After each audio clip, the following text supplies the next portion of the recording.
Hi everyone and welcome to Pixels, a podcast for the discerning gamer.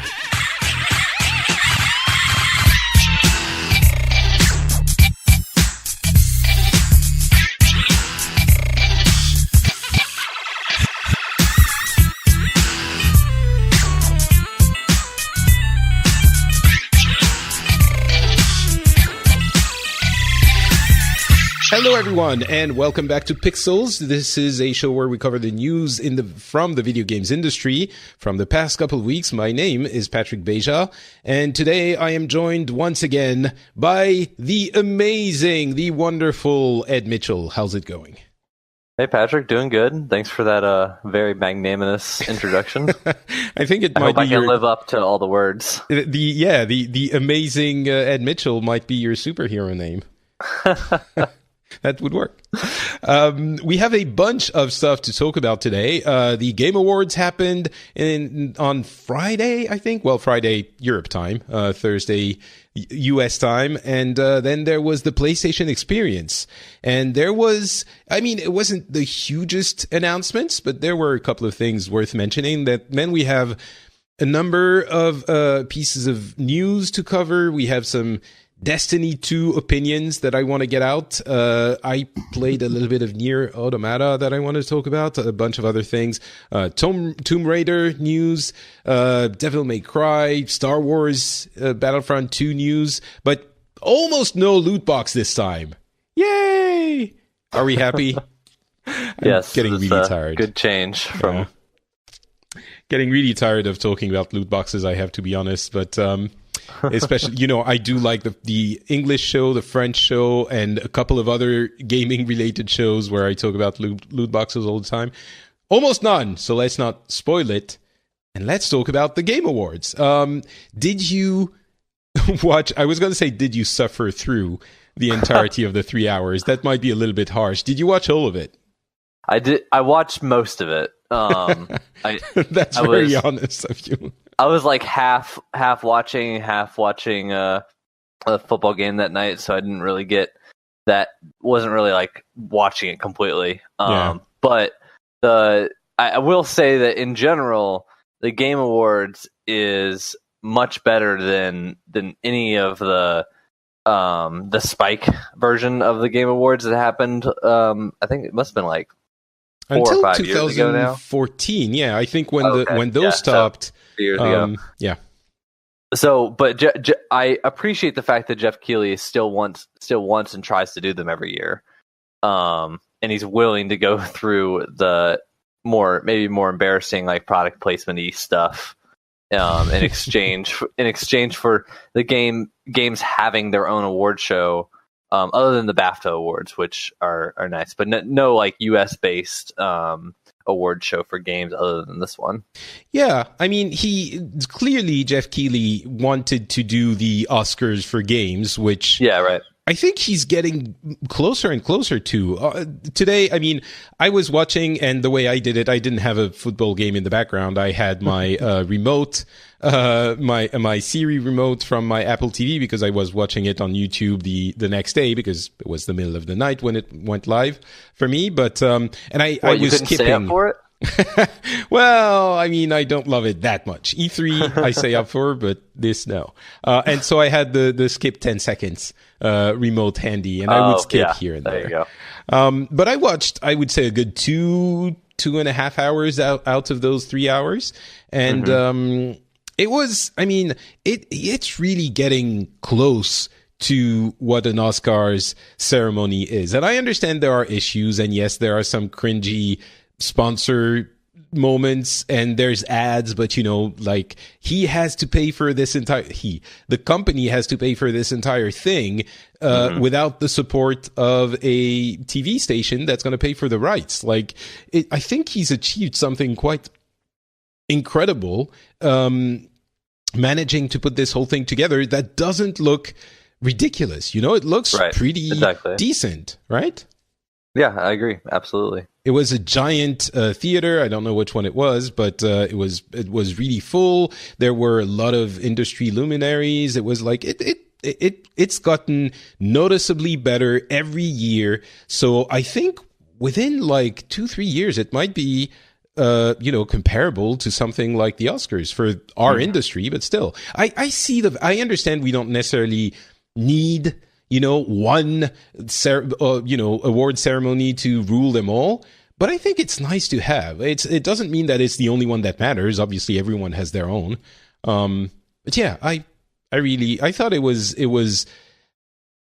I understand why some people don't like what Keighley is doing, but I think there's value to it, and it's an interesting thing, and I enjoy it. So that's my thing, my assessment. Yeah. What did you? So aside from that, obviously the game of the year was taken home by Zelda: Breath of the Wild, which well deserved. Yeah, I mean, it seemed like absolutely 3 or 4 out of the nominees would have been like they would have gotten no complaints from anyone if they had won, including this one. Yeah, so. For sure. I mean, Mario going up against Mario, Horizon Zero Dawn, and Persona 5, like those are. I've played 3 out of the 4 of those. I haven't played Persona 5, and I put all 3 of those in my top 5 for the year. Yeah, exactly. Right. So, I just want to mention one award very quickly. The 2 awards that went to Hellblade, the one for best performance, and actually 3 because I got best audio design and games for impact. That game is really, really good. If you go ahead. If you haven't had a chance to play it, the things that really jump out at you is they used a special microphone, and you can see the performers do it. And there's a little like short, like maybe 30-40 minute video that they included in the game, and you can see how the performers did the voices that are supposed to be in her head. And basically, it's a 3-dimensional microphone. And they had this huge space, and they just had people running and moving around the microphone and whispering things as they run by the microphone. It's pretty amazing the way it's constructed audio-wise. I picked it up. We're going to talk about what we picked up during the sales maybe a little bit later, but I picked it up during the Black Friday sales, and I'm only a couple of hours in, but that aspect of it is amazing. It's pretty it's creepy too.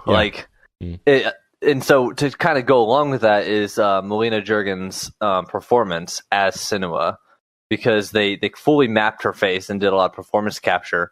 What's incredible is she was a video editor. She isn't an actor. Like when she came up on stage, I didn't realize, and she had been very present in the videos and like the communications, and I was like, she's so good in the game. I was convinced she was a professional actress, and that she didn't.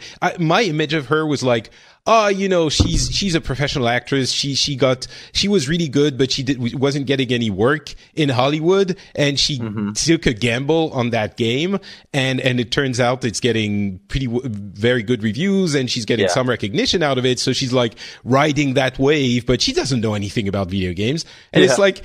She gets up on stage and she gets all emotional, and she's like, I'm actually Ninja Theory's video editor. This is the first time I've ever done anything like this. And I'm like, what? It's funny because when you start up that video, it says edited by Melina Juergens, and I was like, oh, that's interesting. The person who did the voice acting, and no, it's the other way around. The person who does the video editing is the voice actress and the performance capture artist, I guess it's called. Yeah. But yeah, what was amazing to me, so when you first start up and the voices start going, you see her eyes dart from like basically where the voices are coming from in your headset. Yeah. And that, I mean, yes, you have a voice actress and a performance capture artist like in the studio, but you also have a bunch of people like supporting her, including the director. So good direction and good awareness of where things are in the way you're performing is it's incredible. Yeah. As far as the game, we can talk about that later, but the game itself is quite good too. Yeah, we can talk about the game a little bit later. I'm a little bit less. I'm not sure what I think about it of it yet. I'm only a couple of hours in, but we'll talk about the game itself a little bit later. Other things that were that stood out from those Game Awards, that Game Awards ceremony, is of course Joseph Fares's, I want to say, performance / freakout. That was so cringy. And so for those who didn't see it, basically Joseph Fares is the developer behind Brothers, A Tale of Two Sons, which was a critically acclaimed indie title where you would control two different characters on screen, one with each stick on your controller. And his new game, A Way Out, pushes that concept by giving you two different characters to control, but to two different people playing together co-op. So the game looks really interesting, but Joseph Fares comes on stage, or on the little interview stage they had with Jeff Keighley, and starts like, I don't know if he was drunk or if he was like, but he starts swearing and like saying fuck the Oscars and going all off script. Like he was he was really crazy because he was praising EA like mad and saying, they're really, but I mean, I think that was a nice perspective giving moment. He was like, yeah, everyone messes up and they clearly messed up, but they've been super supportive for me. And so that was nice, but he was weird and you could see Jeff Keighley, who didn't know where to put himself. Like he was so embarrassed, and it kept going on and on and on. And I mean, and you couldn't get him to stop, right? Yeah. Like you kept trying to get him to stop and he just wasn't having any of it.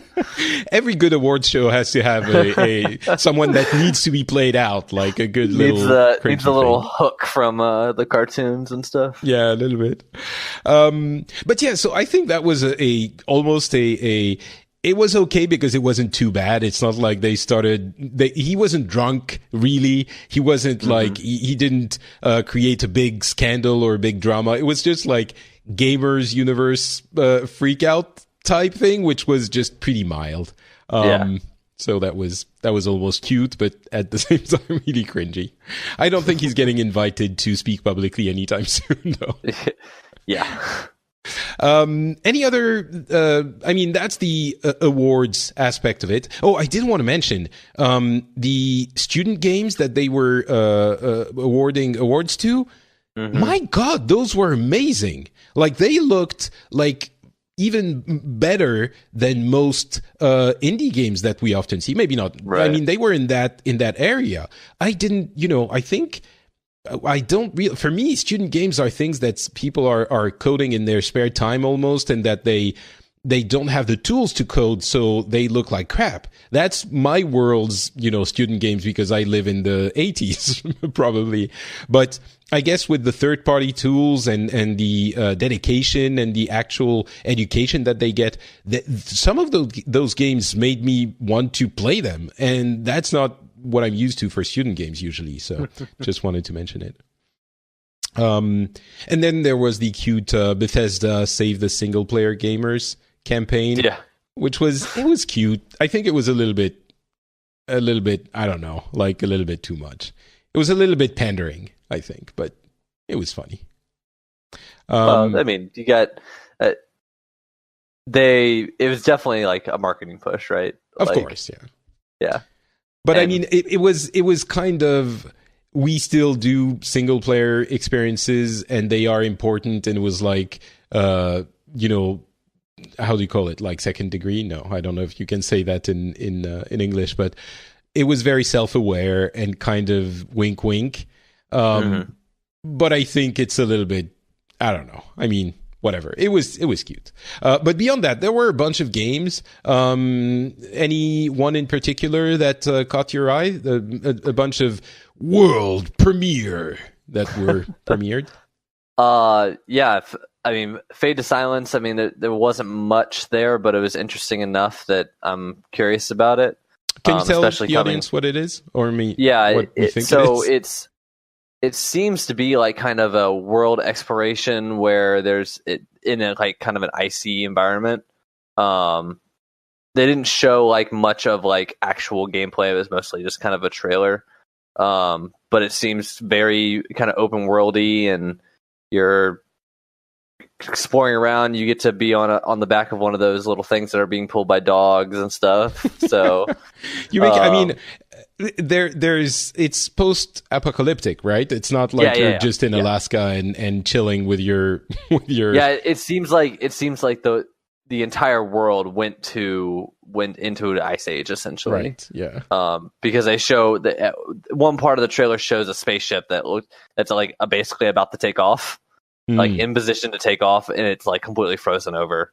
So it's very obvious that it's like all the way down to maybe like Florida is very cold. Right. So that's cool. Champions Ballad. I was surprised to see like the expansion pass or the trailer for it, and then it said like it's out right now. You can go download it right now. Right. Talking about Zelda's expansion pass. Yeah, the Zelda expansion pass, and then Bayonetta 1, 2, and 3 for the Switch is. I am so glad that Nintendo is going to keep porting things from the Wii U to the Switch. I got a couple of Wii U games over here that are right for Switch play. I'm looking forward to that. Yeah. I wonder I'm curious what the price point's going to be for that 1 and 2. I'm hoping it's like 20, but I'm holding my breath for like 40. Yeah, I think it's going to be 40. But it's Bayonetta 2, and you get Bayonetta 1 in it as well. It's going to be available in February. I think it's going to be 40 minimum. Yeah, but, I mean, so I got the original one, or the one that came on the Wii U, and I played Bayonetta 1, but I never played Bayonetta 2. So I still have that, and I'm not sure if I'm willing to drop like another $40 to play the one on the Switch or not. So maybe I'll just play the one on the Wii U. I don't know. That'll be a February 16th decision for me. Yeah, I guess. So Bayonetta is still exclusive to the Wii, so that's to the Wii, to the Switch. So that's a good. Things couldn't be going better for the Switch. Right now. And of course, Bayonetta 3 is exclusive to the Switch also, and it's in development currently, probably 2018, we're guessing, but maybe later. So that's kind of cool. That's me. Yep. And then Sea of Thieves. I'm good to see a good solid release date on that. I played that game at PAX with some friends, and that is a game that you will play with friends and you will not play with strangers. I'm still iffy on it.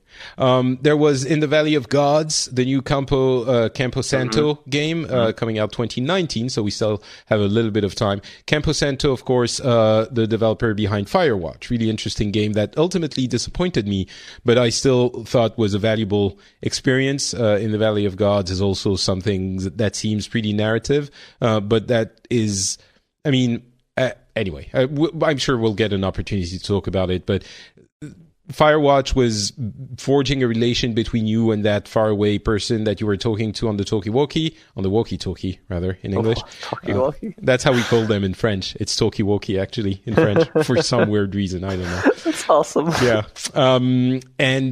You talk and you walk. It works. And then the Valley of Gods has two people, like, actually going through exploration in the pyramids, I think, or something related, but they're together. So maybe that's the kind of thing that's going to be a little bit different, but exploring that same kind of dynamic. Soul Calibur 6 is coming out in 2018. The fighting game fan in me is prone to mentioning that news.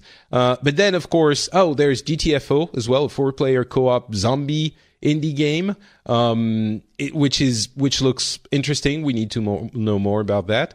It seems I must have missed the Witchfire. Did you watch that trailer? Yes, but I can't even remember what it is. Wait, Witchfire. It's a like a shooter, a first person shooter like exploration, but it's from the guys who made What Remains of Edith Finch and Dear Esther. No, it's actually Ethan Carter. Ethan Carter, The Vanishing Ethan. The Vanishing of Ethan Carter. I had it backwards. Yeah, and that game looks surprisingly good. I mean, I'm surprised you know what Painkiller is. It feels to me like it's a game that was already an homage to the 90s that came out in the 2000s, and there's been a few of them after that, but it's a very old school first person shooter, and that looks like a great combination. I'm looking forward to it as well. But Painkiller was really fun back then, but it's almost like it was the Doom for when Doom was not Doom, you know? Right. And Doom was resurrected. Doom did what Painkiller did, but better. Obviously, it retook the crown. But so that's the kind of gameplay you can expect. So and then of course we can't not mention. I mean, it's not even on purpose that I didn't mention it, but the Death Stranding. What was it, like 8 minutes trailer? Yeah, that's crazy long. I mean, I don't know. I'm not a big. Still no real gameplay, right? They said that you can play the moment when he's what's his face, the Walking Dead. Oh, Norman Reedus is in water. They were saying, "Oh yeah, that moment is playable," and I'm like, "You're playing what? Like so he's sinking in the water." I played Metal Gear Solid 1 through 4, and by the time you got to 4, you basically held the stick in a direction until you got to the next cutscene, right? Like that is an exaggeration, but it's not too far off the mark. So yeah, playable is not what playable is for everyone else when it comes to Kojima games. But yeah, I mean, it's completely. I'll say this: if Kojima manages to make all of this that we've seen make sense, then that in itself will be an achievement. You know, if the story makes sense beyond, of course, I know that the oil tanker things are aliens, and that's your quote unquote explanation, then no, that doesn't work. But if it actually makes sense, if the baby like appearing inside the stomach and giving a thumbs up to Norman Reedus, like if that actually makes actual sense, then I'll be impressed. But yeah, for now, I mean, if I'm being honest, I think it looked awesome. It looked like really intriguing, and I want to, like, the universe is compelling, and I'm not saying it's not artistically an achievement, and it's a compelling way of getting people interested in your game. But I'm just, if it just ends up being a bunch of random images that look cool, that are smashed together for the sake of a game that also looks cool without any logic behind it, then I'm not going to be a client for this. But some people will be, and that's fine. But are you more convinced by this trailer? A little bit. I mean, I still want to see like an actual gameplay segment. Because that is actually where Kojima games like are shine. Highlight for me is shine is where they is in their actual gameplay. So yeah, we'll see. It's still I'm still pretty sure we're not going to see it until at least 2019. And every year we will have the amazing bro on screen make-out almost between Keighley and Kojima, who's getting, it's pretty impressive. He's getting, I'm pretty sure if he wasn't that prominently displayed at the Game Awards, like he's the, how can I put it? The excitement, for the anticipation for his game is magnified so much by his presence at the Game Awards. I think it's pretty impressive. And Keighley is helping it quite a bit. And of course, it's serving Keighley as well. I always wonder how genuine their relationship is, because they profit so much from being buddies that one, both of them. But maybe they really are buddies. I don't know. All right, so that's it for the Game Awards. Pretty cool overall. Like, a bit boring, but I'm really happy they exist, and I hope they grow bigger and more legitimate. PlayStation Experience was also very interesting. Like, it wasn't it was very clearly not a press conference. I think they even joked about it. They said, like, communications wise, we were told, do not call it a press conference. It was basically a bunch of PlayStation executives and Sony executives sitting on couches and inviting developers to sit on couches with them and hash it out and show some trailers and some gameplay. And, it almost felt like a BlizzCon for PlayStation. There were panels throughout the day after that. Not press conference, I guess, but fireside conversation.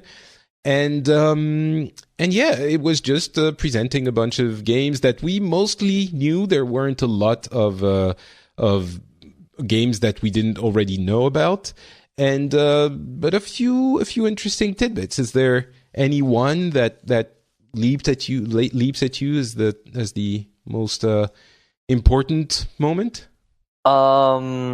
Honestly, since they had a lot of focus on PSVR. At least like in their opening in the beginning thing or whatever. And since I don't have a PlayStation VR, nothing really jumped out at me. But the couple games that they did show, Jupiter and Mars looks interesting. The Dolphin VR thing, the Dolphin VR game, just for kind of a nice, chill journey-like experience, But other than that, there wasn't anything else that really jumped and talked to me. Okay, you're not a big fan of the Medieval remaster? I don't know. It was Medieval good? I don't know. I never played it. Yeah. So. Yeah, it didn't do it for me. The little bit about God of War was, it wasn't the most interesting thing, but he did mention that the game is going to be 25 hours to 30 hours long. Yeah. Which is usually they're more in the 15 hours area. Yeah, so that's. I hope that they got enough of a gameplay hook down to keep it interesting for that, because I don't think the God of War gameplay can last for much longer than the 15 hours. But if they have more of an open worldy kind of setting, then maybe it'll be interesting. Yeah. I agree. They need to make sure that the gameplay itself evolves enough that it keeps you interested. I'm also hoping that it gives them time to do a really significant development of the relationship between him and his kid. Maybe even have the kid grown at some point, or consequences of some of, if you make a game that long, you have space for exploring complex dynamics. And I hope that it's not just him being gruff and his kid being playful for 30 hours. If it's just like Kratos going "Come, child, we need to hurry to the top of the mountain" for 30 hours, it's okay. But we'll see. It still looks pretty good. What else? Dreams from Media Molecule. That game still exists. That's good. I still don't know what the hell. They're showcasing different types of games that were created with Dreams, which is essentially a tool to make things. And they're so different, all of the experiences they're showing, that I don't even understand how that is possible. At this stage, it's almost a third-party middleware. It's you create, and what do you do? Do you import stuff? Do you archive your library of creations and textures and models? And how does it work? We'll see. They did a great job with what's the name of that game? God. Little Big Planet. Yes, thank you. And there, you could do a lot of things in there, but it was... Yeah. Anyway, but for me, by far, the most impressive thing was the demo for Detroit Become Human. The Become Human demo it basically made me interested in that game again, where I wasn't so interested anymore because I was, I had Detroit fatigue. And honestly, that demo, it was pretty long. It was one scene, but I thought it was extremely compelling. The way you would interact with the world is pretty, it's not so original. There's like a preparation for the scene, like you almost have a detective mode from Batman, from the Batman games, more or less. And there isn't a lot of gameplay there. It's just immersing you into that, involving you emotionally into what's happening. And then you go into that hostage situation, trying to use what you've learned during your exploration in the previous scene to resolve the situation. And so did they show? Is this the one where they were on the roof, rooftop? Yeah. Okay, so this is the one I played too. Okay. So the detective mode is kind of different than the normal things where you kind of scrub through until you find a point of interest, and then you kind of look around. So that was. I actually quite enjoyed that little bit. And then, like you're saying, kind of increase or lower your chances of success based on that. And one thing that I don't know if the demo kind of showed, but you actually do have like a timer. As soon as you walk in the room, you're timed to gather as much information as possible until you're basically forced to go outside. Or you can just go outside immediately, right from the beginning, right? So that part of it, I'm interested to see how that will kind of last across multiple little scenarios of that, right? And kind of what story will unfold from it. But I thought the game, well, controlled a little clunkily when I played it at PAX. I think that the actual game that's there is very interesting. Yeah, it definitely seemed like there could be something. And the demo we had or the trailer we had at E3 also made it seem somewhat interesting as well. So I guess what I'm wondering now is how are they going to build a coherent story with all of those very, very different characters and settings. So honestly, I think that at least the demo that I played and was shown, I think that'll be a very beginning part. It'll kind of be beginning of that character's kind of spiral. Right, but it's like it almost feels like there are, I don't know how many vignettes or scenes there are going to be, but it almost seems like there is a different character per scene. You know, they almost never reuse the same character. So, I mean, we'll see. And then, Wipeout VR. That seems like it's going to be Puke City, but we'll see. It's included in the in the remake, in the Wipeout remake. So if you have it, you don't need to purchase Wipeout VR. You can just start playing immediately. And Firewall, which is also a VR game, looks basically like Rainbow Six, the latest one. Yeah, we'll see how it goes. And then the Capcom Cup announced a couple of things. The third season of characters to Street Fighter V, which comes with Street Fighter V Arcade Edition, which is a free update for anyone who already has Street Fighter V, but you can also purchase, which includes all of the previous characters. Of course, if you didn't buy them, you bought Street Fighter V a while back, then you don't get the free characters in the free update, but you get the systems updates. But if you buy the full game, you get all of the season 1 and 2 characters. So that was confirmed, and they showed some of the characters. There's no one cares. I do, because I like those games, but but there's also the Street Fighter 30th Anniversary Collection, which is coming in May on PlayStation 4, Xbox One Xbox One and Switch. And that's 12 games, basically Street Fighter, all of the Street Fighter 2, all of the Street Fighter Alpha 1, 2, 3, and all of the Street Fighter 3, with the some of those, 4 of those including online play, which that is always problematic because you will never find someone. There are so many of those games.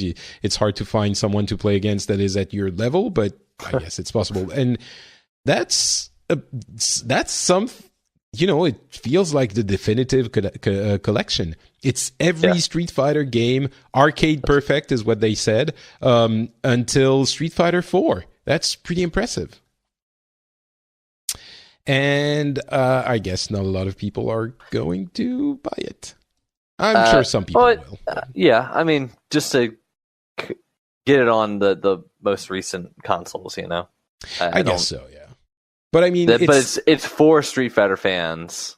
Exactly. Yeah. I don't think that it's going to be like people will buy Street Fighter 5 because it's the most recent, and people that really like Street Fighter will buy that collection. Yeah. It's, I mean, if you want to play, it's kind of, are you going to go play like Street Fighter 2 Champion Edition? Yeah, exactly.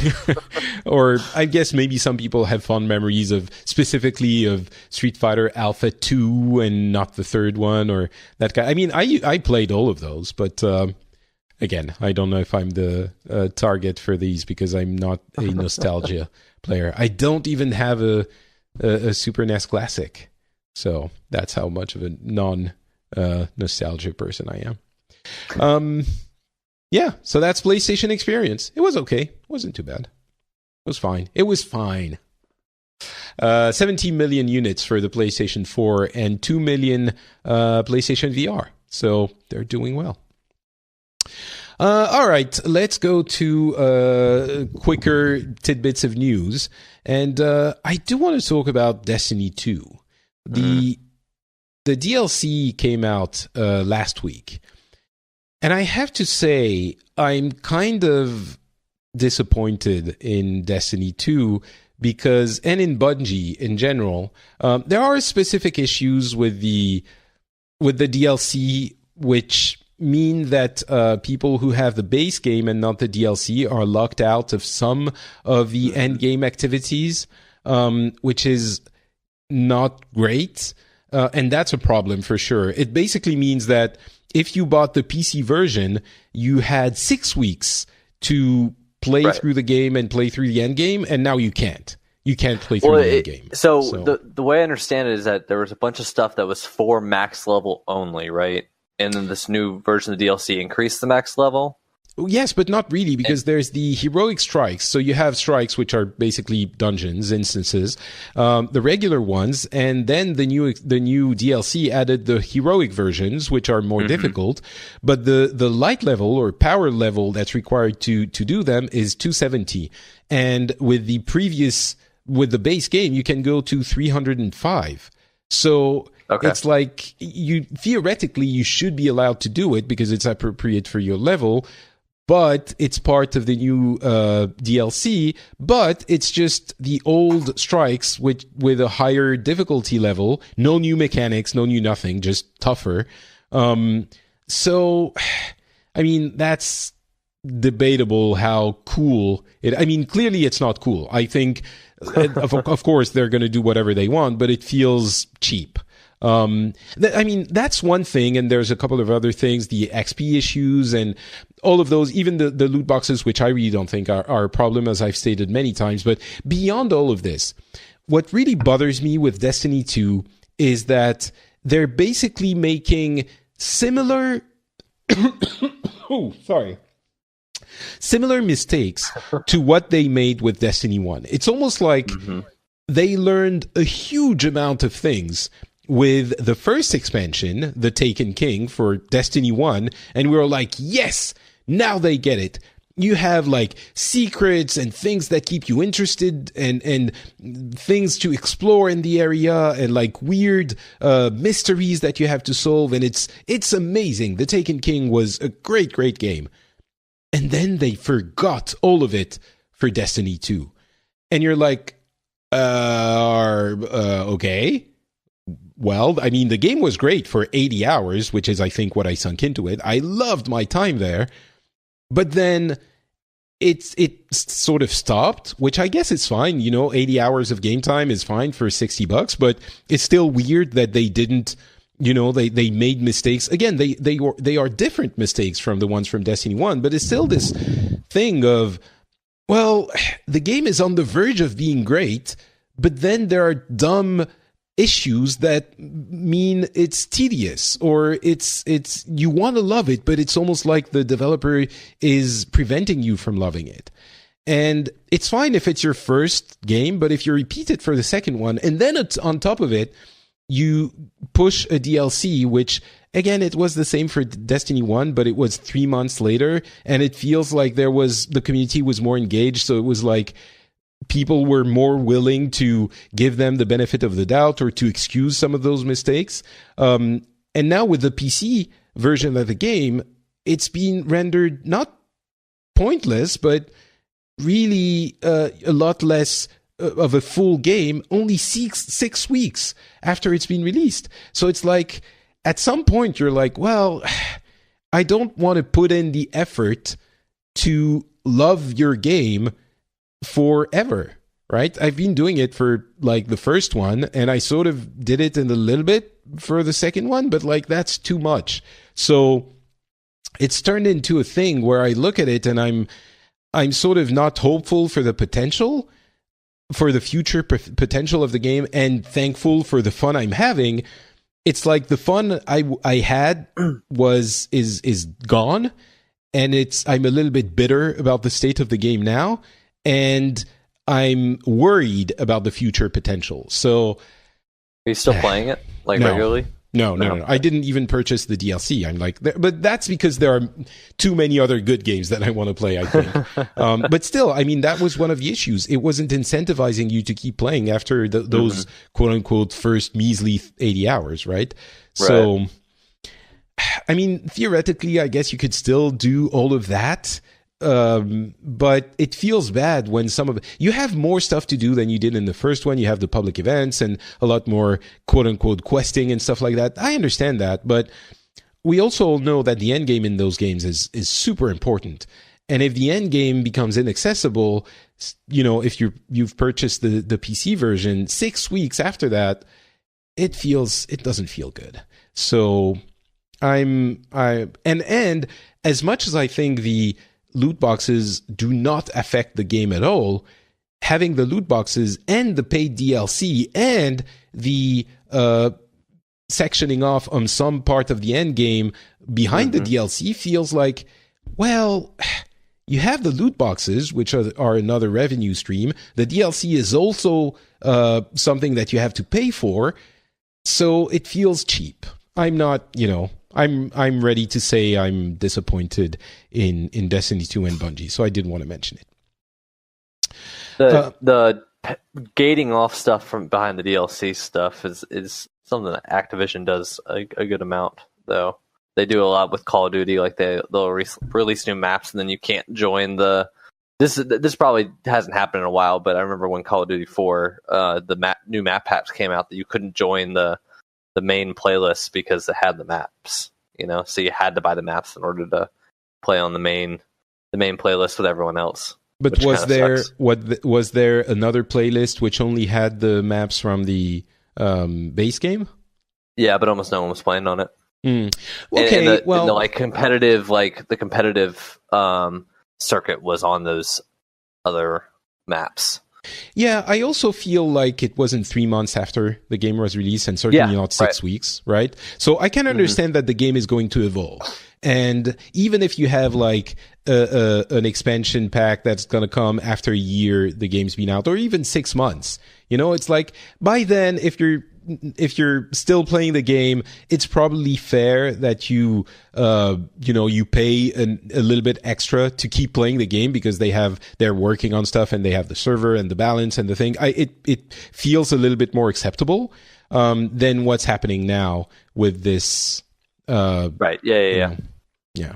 And I can't remember exactly how it went, but can't remember if House of Wolves back in Destiny 1 also increased the light level or not. Maybe it did, and it did section off the end game for Destiny 1 players as well. But I don't know, it felt more substantial back then, and there also wasn't the loot boxes revenue model and a bunch of stuff. So anyway, so yeah, this is the first time that the addition of DLC feels so punishing to people. And maybe there are other examples. I'd be happy to hear about them. But it feels more punishing than I've seen in other games. So that's also a little bit of the reason why. And also the story missions themselves are very lackluster. And I thought that the story missions in Destiny 2 were absolutely not what many people were saying, which was, finally we have a great story. No, it wasn't a great story. It was, I lost my light. Oh, look. Oh, I got it back. Okay, well, that's great then. Were there like Stockholm Syndrome people saying that the story was good? Is that what it seems like? Yes and no. I think people have low expectations, maybe. But I don't know. Anyway, so yeah, those were my feelings on Destiny 2. Star Wars Battlefront 2 is increasing the amount of credit that drops when you're playing the game. It feels like between the reduction of cost of characters and the increase, which is substantial, there's a substantial increase in credit you get when you play a game, whether it's co-op versus the, PvE type thing, horde mode, or PvP. And you can play the horde mode alone, by the way, so you can get credits like that. It comes down to basically if you max out the things you can do every day, which shouldn't take a huge amount. You have to play every day, but you would get the most expensive character in like 10 days of game time. So it feels like we're getting to a level which is reasonable. And I don't really know for sure because I refuse to buy that game just for the out of principle. Yeah. But I mean, it seems like we're getting to a place where it's kind of okay. But we'll have to see. But I did want to mention it that maybe they're positioning it to be acceptable for when the movie comes out in a few days, and then they'll enable the loot boxes maybe, but we'll see. But for now, it seems like it's playable reasonably, and you can acquire stuff with credits by playing the game in a reasonable amount of time. So let's talk a little bit more about the games we've been playing, and you were talking about Hellblade. I bought it on sales, and I played, as I mentioned, a couple of hours. Pretty intense game. Is the whole game similar to those first 2 hours of gameplay? Yeah, pretty much. Okay. I mean, the parts of the game that are her basically like screaming and stuff, because she's kind of being taken over by this dark plague, kind of in a way, and it's the whole thing is her kind of losing her journey. mind. It's her journey to kind of come to terms with the massive amount of loss that she's had, both through the death of her like basically boyfriend, and I don't know how much I want to spoil or want to say about the game, but I thought that the part that kind of brings you along is the story and the performance and the kind of creepiness factor of the voices that are in her head. The gameplay itself is I thought the combat system was simple, but it's still satisfying to play with. Yeah. And I thought the boss fights were very interesting, if not a little bit like simplistic, and there's not a lot of puzzle element to the boss fights. It's just kind of like whack at him until he dies. Right. But overall, the game is fairly short for the amount of. I think it's a little bit too expensive for the amount of time you get to spend in it. I finished in about 7 hours, so it's fairly short. But I enjoyed $30 though. Yeah, I've played cheaper games for longer.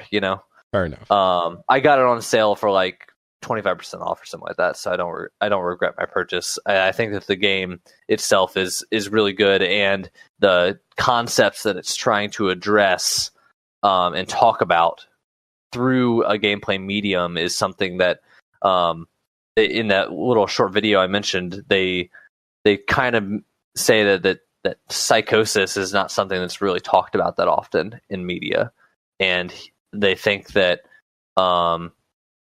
the ability to show her kind of delusions, and not her delusions, but basically seeing things that aren't there, is something that games are uniquely able to do versus like movies or shows or books or anything like that. Right. So yeah.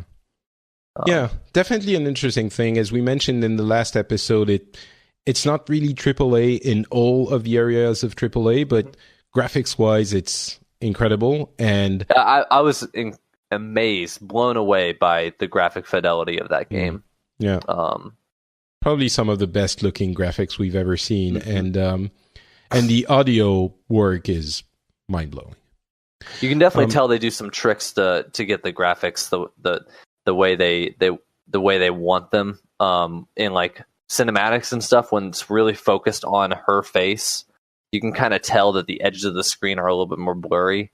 Right. And I think they kind of chalk that up to like, oh, she's crazy, and the people that have this kind of see blurriness in the world and stuff like that. And they actually talk a lot about, they show people people's quotes of what it's like to go through, have some sort of mental illness. And they talk about how the world seems fractured and the world is very blurry at the edges and stuff like that. So they do a little bit of trickery in order to kind of make the game look as beautiful as it does. But it's not something that, unless you know about how graphics programming works, that you'll really notice at first glance. Yeah, many games do that kind of thing. Yeah, they do. To get the, yeah. So anyway, Hellblade might be worth your time and money. I played Fortnite Battle Royale, which I figured, I didn't love PUBG. I'm going to try the cartoony version of it. And it's cartoony, all right, but it's still PUBG. It's mind-blowingly similar to PUBG. I've heard people say that the Fortnite version is actually more fun just because of the color plus kind of the cartoony idea of the cartoony world. Yeah. It's just kind of has a better feel to it. But yeah, I mean, the base gameplay is still something that didn't appeal to me. I also played it's free, and Doki Doki Literature Club. Oh my gosh, that game. Did you play it? Through the end? Through the first ending. Spoiler. Yes. Oh, first? I played. Yeah. So why? Not that one. Not the one you're thinking of. I got to the credits, the first credit sequence. But why did you not keep going? Do you know which credit sequence I'm talking about? Like, I got to the credits. The song? Yeah. Oh, okay. All right. Yes. Okay. So you played through the entire thing. Yeah. There is a true ending or the best ending or whatever. Yeah. So that's the one that I have not gotten. Yeah, I think I might doesn't. Just watch a YouTube video. Yeah, I went to YouTube. Yeah. So Doki Doki Literature Club is a game that is. It's a dating simulator. That's all you need to know, and you should go play it. It's free on Steam. I guess it's a dating simulator that does things. The thing is, the first hour and a half is death. It's so boring. I thought I was going to melt of annoyance, It's really just the cute Japanese dating simulator. You get into, like, your friend from forever gets you into her literature club, and there are 3 cute girls that all want to be your friend, and oh my god, am I going to be able to get close to them? And like, it's exactly what you would expect out of it. And then stuff start to change. So imagine having to stream this game and having to read all the dialogue out loud. Why would you do that? Because my friend was like, "Hey, you should play this game. It's really good." And I was like, "Oh, this looks interesting and looks like a great thing to stream for the audience. Maybe not for me." And then I did it. Oh my god! And I streamed all of it. Oh and wow! I read all of it, and I developed voices for all the different characters. Pretty good. Yeah, it must have been exhausting for you, but pretty good for the audience. No, I'll tell you what. It was very exhausting for my wife, who came up. I started streaming. She came upstairs like an hour later, and she looked at me like, "What are you doing?" And then she went to bed, and I stayed up later, and she closed the door to the game room, the door to our room, and then turned on the fan in our bathroom so she wouldn't be able to hear me as I was reading these voices. But so, without spoiling, I'm not going to spoil. I think this game has it's on the verge of being genius, but it falls short and ends up being just mediocre. And I think it takes gimmicky. Too long to get to the genius. I also think the genius is squandered. It's not.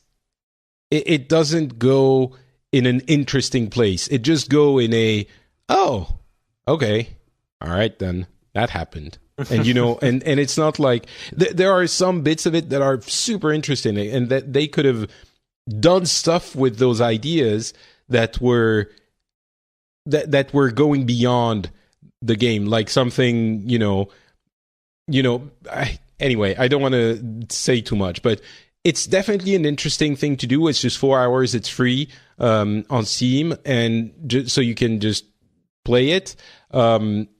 But it's not as amazing as I was hoping it was going to be. Definitely, I'm glad I played it.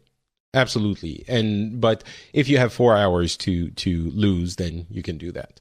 And the music will get in your brain, though. I've been listening to it nonstop. You whistle it all the time, or you sing it. It's terrible. Very, very well done. Like, it follows the canon of those of that type of game to a level that is impressive. Like the way the dialogue is just like, it's an English game. English language game, but it's written. It's very obviously like forcibly translated, Exactly. But it's written in English. The guy, it's a one-person team, almost. It's a couple of people, but I can't remember the name of the developer. I'm not gonna find it. But he is obviously a huge fan of that genre. And he is, so do you know? Dan Salvato. Yeah. He's a big Smash player, right? Competitive Smash player. So that's, and I guess he obviously wanted to do something interesting.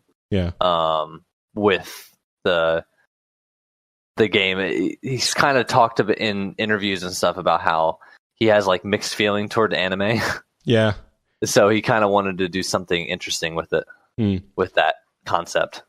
And it's, about the language, maybe it's something I'm sensitive about. It's very, like, you can feel the Japanese through the English, even though it was never written in Japanese. So that's pretty impressive. And anyway, it's a very interesting game, if nothing else. Another interesting game is Nier Automata. You told me you were playing it. How far along are you? I am about halfway through what I know to be the first playthrough. All right. Obviously, I think that's not a spoiler by now. Everyone knows there are more than one playthroughs. We're not going to spoil anything. I haven't completed the game. I'm a couple of hours from finishing it. And so you're on Route E then? I'm not exactly, no. Okay. I don't want to say more because I don't want to spoil it. Yeah. But it's, unless what happens in the remaining, 3 hours is so incredible that it changes everything I've done until now, and maybe it is very difficult for me to like this game. I kind of feel like... Wow, really? I kind of feel like I know how people who didn't like Zelda Breath of the Wild feel. Because I don't know anyone who has, any cred or whom I respect even a little bit who didn't love Nier Automata. Everyone loves it. And I'm like, I'm slug. Like, the first playthrough is about 10 hours. And God, it was painful for me. It was like, really? I don't like the gameplay. And I think the story is completely dumb.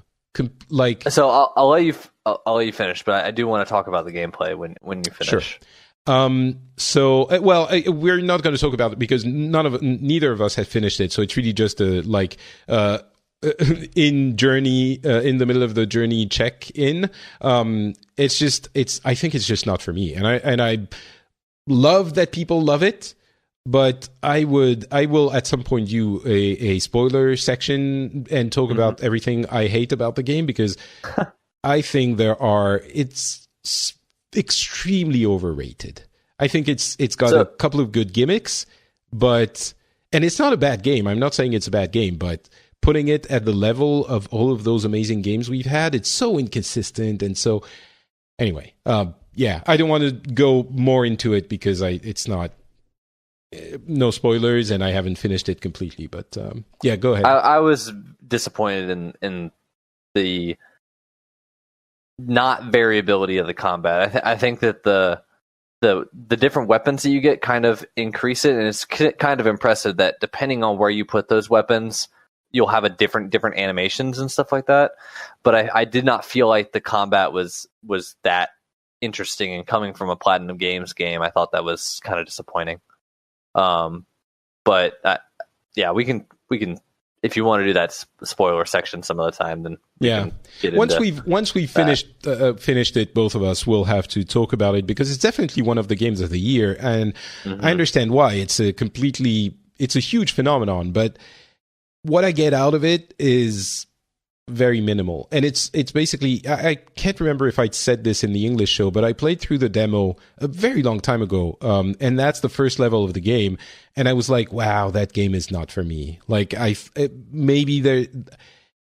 what I just played, which is the introduction, fairly long, it's maybe 25 minutes, that if that's what the game is, I know exactly what's going to happen and how it's going to happen. And that's exactly what happened. And I had to, and the gameplay not being compelling, and anyway. Are you saying exactly that when you say you know what happened, is that the story is what you know what's going to happen? It's a Japanese game. Okay. And that entails a certain number of tropes that I was hoping I wasn't going to have to slug through in that game, because it was quote unquote so brilliant. And the themes it explores and the form with which it explores them is painfully Japanese.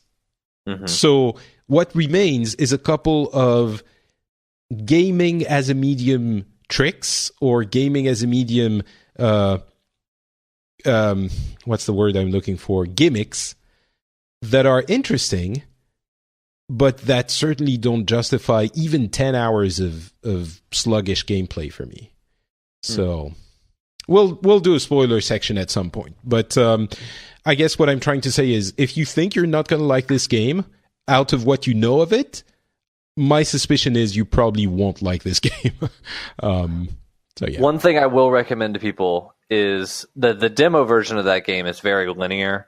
The game opens up a lot, but because it opens up a lot, play through the main story until you unlock fast travel, because that will save you a lot of time. I didn't even realize I could do that until last night, when I was running from quest to quest, trying to complete things, and I was like, "There's got to be a better way of doing this." And then I looked it up, and they were like, "Oh yeah, just do the next story mission, and you'll unlock fast travel." And I was like, "Oh my gosh!" Yeah, I agree.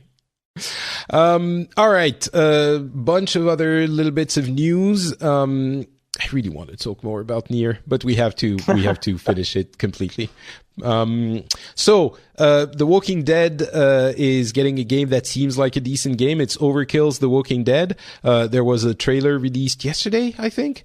I mean, the trailer is very cinematic. It doesn't tell us anything about the game itself. We know it's a 4-player co-op game, which I'm looking forward to, because the Left 4 Dead formula has to be able to be replicated one day, and we have to have a good game in that genre. It's impossible that we don't have a good game. And these guys make the Payday games, and they're known for good gameplay, good co-op gameplay. And so I'm not clear on the structure, because the guys behind the Payday game are also the ones who made GTFO, that I think that we talked about from the Game Awards. So are they making both games? Overkill's the developer for Walking Dead, right?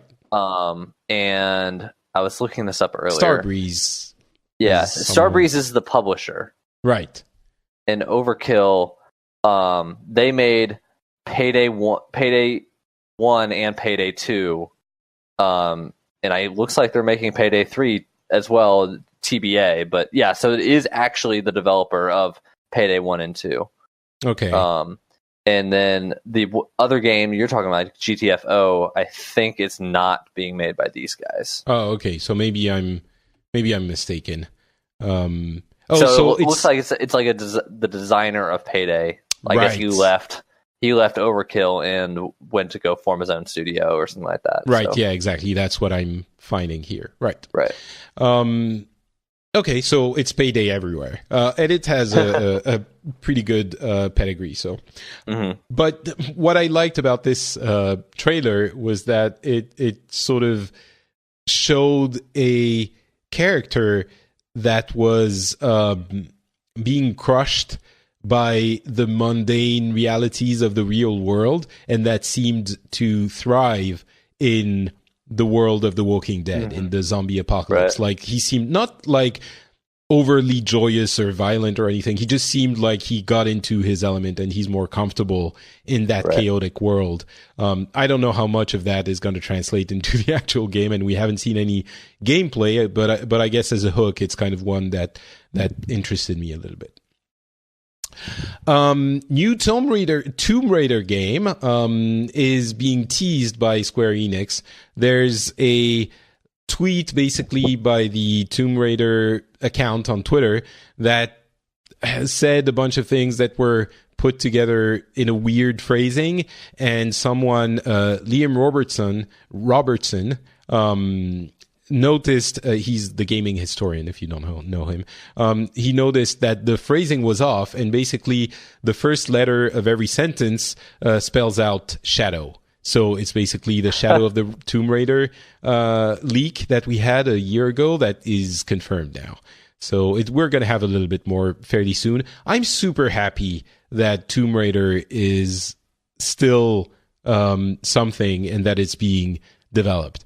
That made me realize I never finished Rise of the Tomb Raider. Yeah, so I either. have to go back and finish it. Maybe I'll plug my Xbox back in at some point. I have to finish that, and I have to finish Horizon Zero Dawn. But how far are you in that one? Horizon? You know? Yeah. Midway through. A little bit over midway through. So you probably have just maybe tapped the edge of the real story there. Yes. The story of that one. Yeah. And so I haven't finished either, but everyone knows that in Nier and in Horizon there are robot things that happen. And from what I understand so far, even, halfway in, that's one of the things I don't like about Nier, is that anyway, we'll talk about it tonight. But it's incoherent. It doesn't make sense. It's dumb. It's childish. Horizon takes a really strong turn story-wise in the second half of the game, in my opinion. Okay. Well, don't spoil. I'll no get to it soon. So yeah, new Tomb Raider. Cool. Devil May Cry collection coming to PS4, Xbox, and PC in 2018. That probably means we're due for a new Devil May Cry. I would suspect the year after that. It's often the case that they put out a collection of the old games and then put out the new game. Mm-hmm. Yeah, that's something that I missed back in the PlayStation 2 era. So I'm looking forward to getting into that again. Yeah, me too. I'd love to get into a Devil May Cry. I looked at them from afar a little bit, wanting to get into it, and I love the guns and blade combo things with insane combat, which ironically is something that Platinum does pretty well as well. But yeah, I would love to but I want a new one. I don't want to go back and play the old ones because they don't mean anything to me. I would love to have a new one. Her Story is a game that was very popular a couple of years ago. War Games is the new game by the developer of Her Story, whose name I'm going to find right now. His name is... Okay, I can't find it. Never mind. But it was cool. War Games, why not? I guess. Sam Barlow. Sam Barlow, thank you. It was on the tip of my tongue. So yeah, it's a very specific type of game. I'm very curious to see what he does. I liked her story, but not enough to love it. Like some people loved it, you know. Yeah. So that whatever game that is will be interesting. Mega Man 11 is announced for 2018. So basically, Street Fighter, Mega Man, DMC, Capcom is going crazy with collections and remakes and putting out new games in those series, which is probably a good way to do it. Mega Man 11 2018. Mega Man X 1 to 8 coming to PC, PS4, and Switch, and Xbox One, and the Mega Man Legacy Collection 1 and 2, which are the non-X versions of the game, which already exist on other platforms, are coming to the Nintendo Switch. So basically, Mega Man is everywhere, and Mega Man X is everywhere, and Mega Man 11 is going to be... I thought it looked meh, graphics-wise.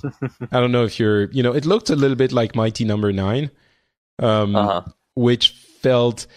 here's what it looks like. It looks like Marvel versus Capcom Infinite, which has this strange plasticky look to it. Yeah, I agree. It doesn't look great. It seems almost like it... Maybe they're going after the plasticky look because it's supposed to be like toys, I guess, from the 80s and stuff like that. Yeah, I guess it probably does, but I don't know. Well, I think this game is going to be a game that that some people adore. I mean, it looks very old school. It's like platformy and precise jumps and very, very classic type, which is great if you love that, but I think people who didn't live through that period and with those games are maybe not going to be clients of the thing. Yeah. In China, the NVIDIA Shield is going to be including Nintendo games. That includes Wii U games, I believe, Wii and Wii U games. That's a first for China, and it's very interesting that those games are going to be on a non-Nintendo platform. We have things like Super Mario Galaxy, New Super Mario Bros. Wii, Twilight Princess. Sorry. So all Wii games, it looks like. Wii games, yeah. Yeah. So that's, I mean, theoretically, the interesting thing is the NVIDIA Shield is there are two things that are interesting. It's basically an Android console, which means there are going to be APKs, which might find their ways on other Android devices down the line. So that's an interesting one.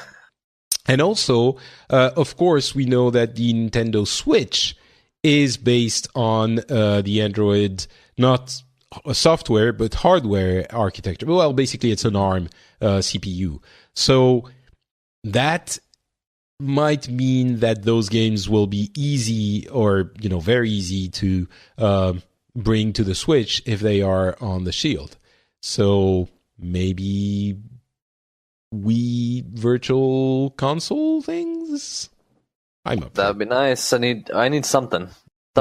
Virtual console, something or another. Yeah. I mean, I want Nintendo, we're talking about all these collections. I want Nintendo to release a collection of all the Legend of Zelda games.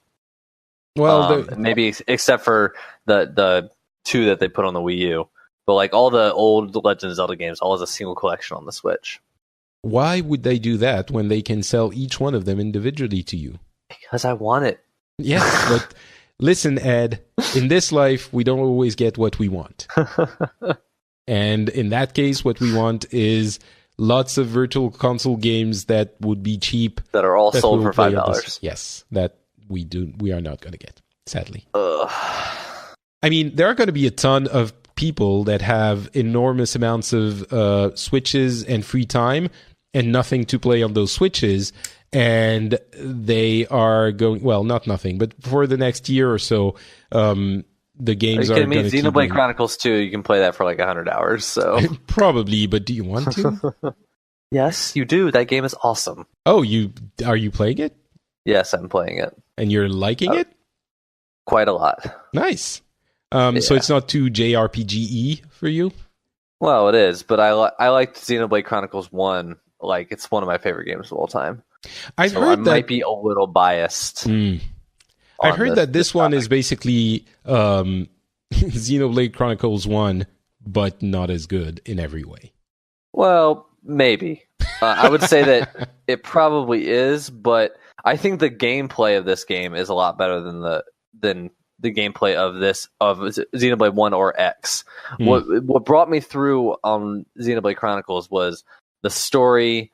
I thought was really interesting, and they actually do quite a bit to keep you interested in that story as you're playing through that 100 and whatever hour game. Xenoblade Chronicles X, I thought that the gameplay was interesting, but I felt very underpowered while I was playing that game, and I got to a story mission and I could not pass it without like going back and grinding up my level.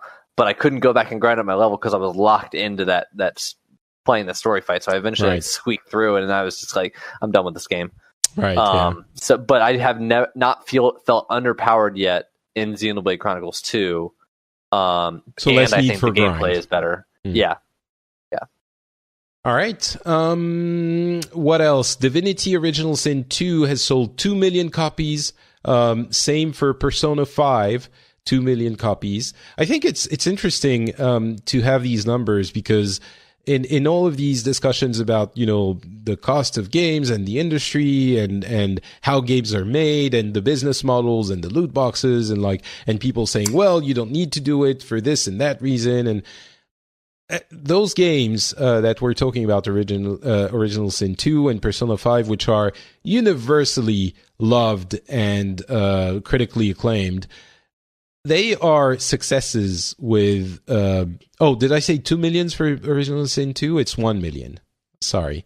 So 1 or 2 millions for those games, it sort of gives you a realization of how much those games cost to make and how much they need to become profitable or to become successes compared to the huge AAAs that we're also talking about that need to get to, 10 million to be profitable and worth it for the companies that make them. So it's not every game that is... You can take one example and apply it to the other games. So 1 million for Original Sin 2 and 2 million for Persona 5, and they're great numbers for those games. So Discord has 100 million users. That's kind of amazing. Like 2 years ago, Discord was nowhere, and now it has 100 million users. That's how fast things go. I mean, there was definitely a need for a structured voice service, but they jumped on it and managed it so well. Well, it wasn't even structured. Was it voice from the beginning? I think so. I know a lot of people jumped on it for the community aspect of it, being able to create your own free servers that were just completely separate from. I mean, everyone has a Discord server, and we moved from having Twitch chat be our primary in our forums, be our primary source of community interaction, to being wholly on Discord.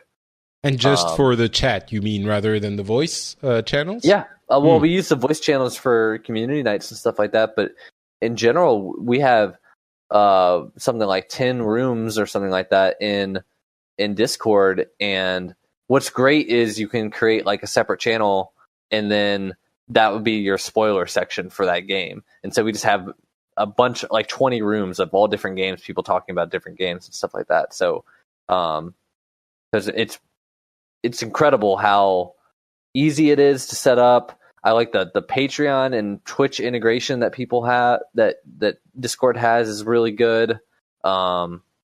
It's incredible. Yeah, I mean, I think it had voices from the beginning, but maybe, I didn't hear about it until... Think about it more. Yeah. But yeah, I mean, it's definitely a pretty significant, achievement. And 100 million users is just crazy. So, and finally, I wanted to talk about that. Have you read that thing, the Dear Iwata, Dear Mr. Iwata comic? Yeah. it's A little bit of a so, tearjerker. a little bit, yeah. It's Wooden Plank Studios that put this up on Reddit and on Imgur, and it's just a love letter to Satoru Iwata, who was the president of Nintendo for a few years and a developer with a great heart before that.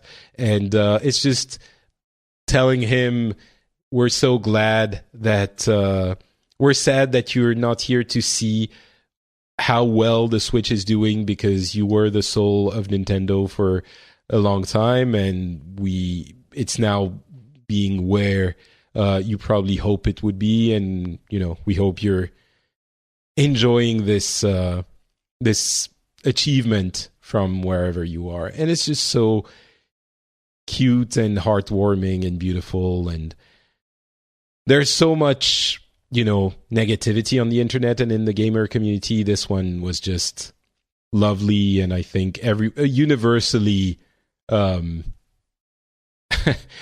everyone loved this little comic thing. And yeah, so I just wanted to mention it. Just Google Dear Mr. Iwata and be ready to get a little bit sad but happy at the same time. I will mention the one frame that they talk about, Pokemon Gold and Silver and Super Smash Brothers. He was like solely, almost entirely solely responsible for those games being as good as they are. As a programmer, he basically solved a huge memory problem with the original Gold and Silver, that there were all these programmers at Nintendo that could not figure out this issue, because they wanted to include the original version of Pokemon in this game, the red and blue region, and they couldn't figure it out without running out of memory. And so he did something. It's not really clear what he did, but whatever he did allowed Kanto to exist in that game. And that is my favorite generation of Pokemon. It's one of my favorite games of all time. It's an amazing technical achievement. And it just shows that this guy, he was wickedly smart technically, and had a lot of business sense, and he was the real deal. And it's, I wasn't into the Pokemon. I was too old by then. I was playing real games like God of War and being a strong, angry male. But the thing that hits me the most is the Nintendo Directs, which I thought were the dumbest thing in the world when they first started. I thought they were out of touch. They were tacky. They were I thought Nintendo was making not understanding what the times were, and they stuck with it. And the strangest thing, after a few months, a couple of years, it was it became their quirky, it was showing their quirky selves. And, the Iwata bowing and saying, "Please enjoy," which is, again, a weird translation of Japanese. But, it just became part of their identity. And there was an earnestness and an honesty to all of it, which felt very genuine and touching. And he was certainly part of the soul of that whole thing. So it's just that comic just brought it back. So it's just cute, and it's never a bad idea to. It's never a bad thing to remember the good people who did good things in our industry and in our community. So there you go. You can Google Dear Mr. Iwata and shed your own tear as well. And that's going to be it for this episode. Thank you very much for being on, good sir. You're welcome. Thank you for having me. Where will people go? Where should people go if they want more of the Ed Mitchel experience? Yeah, you can follow me on Twitter at Addedesis. That will be in the show notes. I stream lately it's been Wednesday nights around 9 o'clock Eastern time on 4pp.tv. I think this week I'm going to be playing more Observer, kind of a psycho-technical horror game. And yeah, so you can catch me there. If you want to listen to some podcast with me on it, just go to 4playernetwork.com/ I think it's /ed. Yeah. But if you want to kind of the group that I work with, 4Player Network, they do a podcast every Thursday night. And we're coming up close on our end of the year stuff, so we'll be doing a big awards show for that. And yeah, I think that's about it. Excellent. And the link to the Twitter account will be in the show notes as usual. Mm-hmm. For me, it's Not Patrick on Twitter and on Facebook. And you can find my productions at FrenchSpin.com. And we are coming up on the end of the year as well.